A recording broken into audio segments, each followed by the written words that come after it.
Pues fui mamá hace 6 meses de nuevo, mi marido esta vez disfrutó de un mes de paternidad y la verdad es que fue fundamental que él estuviera más tiempo de lo que estuvo la otra vez porque aprovechó mucho más la paternidad, mucho más el día a día, sin estar mirando de reojo el tener que volver enseguida.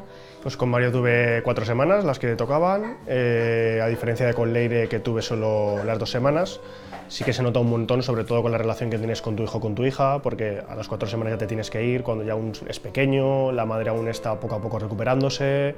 Pues con 16 semanas para cada uno hubiera sido un tiempo yo creo que ideal. Hombre, 16 semanas es mucho más tiempo, el niño es mucho más mayor, ya coge más autonomía, también si es el primero el cambio es mucho más drástico que si es cuando tienes el segundo. Hay que decir que realmente él es el padre también, o sea, él es una parte muy fundamental en esa baja. Es cosa de ellos también, o sea, no solo la madre es la que lo lleva 9 meses y luego la que lo tiene que criar. Tú vienes cansado de trabajar, tu mujer viene cansada de estar todo el día con el niño, que no es poco. Entonces, conciliar esa vida familiar a veces es difícil. Cuando él se tiene que ir, la verdad es que te quedas tú sola y si lo aumentaran un poco más sería ideal.